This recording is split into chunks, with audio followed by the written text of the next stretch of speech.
It's been over 48 hours since the disgusting shooting in Uvalde, Texas, left 19 children and 2 teachers dead. And 2 days out, we're still trying to figure out what happened. This afternoon, the Texas Department of Public Safety attempted to clear the air, but ended up leaving us with more questions than answers. So let's start with what we do know and see how the timeline of terror unfolded. On Tuesday, May 24th at 11:28, suspect just west of here wrecks his vehicle. He walks around, he sees 2 witnesses at the funeral home across the street from where he wrecked. He engages and fires towards them. He continues walking. He continues walking towards the school. He climbs a fence. Now he's in the parking lot, shooting at the school. They said Salvador Ramos had a backpack on, full of ammo, and a rifle. For 12 minutes, this lunatic was opening fire on anybody he could see. People outside a funeral home, shooting at the school as he approached. Complete madman. Ramos was then caught on camera in the back of the school, entering the building. 11:40, he walks into the west side of Robb Elementary. Multiple rounds, numerous rounds are discharged in the school.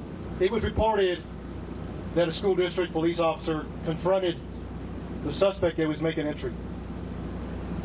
Not accurate. He walked in unobstructed initially.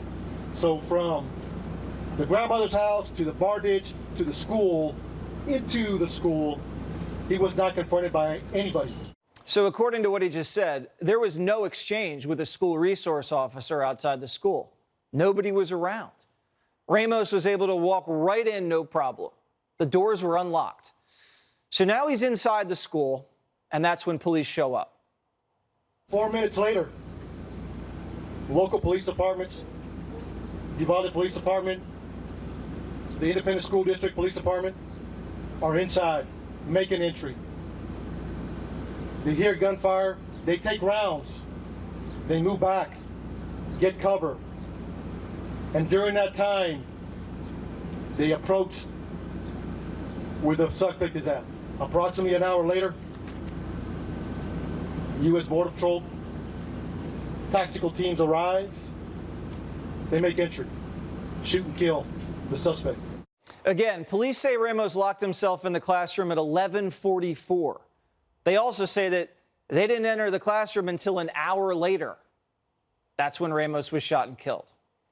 So what in the world happened during that time? Well, we really don't know what police were doing because they've been pretty vague with us. Explain to us how it is that your officers were in there for an hour, yes, investigating people, but yet no one was able to get inside that room. Shimon, we will circle back with you. We want to answer all your questions. We want to give you the why. That's our job. So give us time. I'm taking all your questions. I'm taking them back to talk to the team. We've gotten very few details from them. All they're saying is that they were calling on more resources. But keep in mind, during this time, there were kids alive locked in the classroom with the killer. Can you even imagine what they were going through? The terror? One boy in the classroom said he and his friends hid for their lives under a tablecloth as the gunman slaughtered their classmates. He said he heard police call out to the kids, "Yell if you need help." And after that, he heard the gunman shoot one of the girls who cried for help. Just think about this for a second. Every minute that passed, every minute that police waited to enter this room, those 2 little boys were locked in a room with an armed psycho, silently hiding under the table, terrified for their lives, while their classmates were bleeding out. It's heartbreaking. And then there's the teachers. My kids were so scared. I got in front of them because I had to protect my children.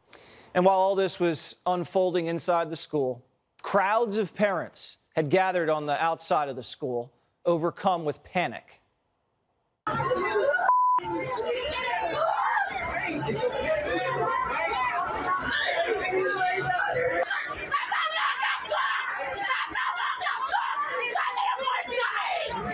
How would you feel if you were one of those parents, wondering if your child is alive or dead? And from that perspective, police weren't doing anything. So they were terrified and they were angry. And how did police treat them? Well, the Wall Street Journal talked to a mom at the school who said that federal marshals put her in handcuffs and threatened to arrest her.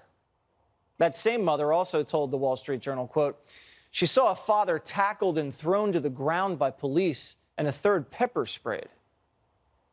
Another parent was tasered. It's been over 48 hours since this horrific shooting happened, and we definitely have a lot more questions than answers. I feel like we're not getting the whole story here. Law enforcement, everybody involved needs to be more upfront. We need to know what happened because it looks like a lot went wrong.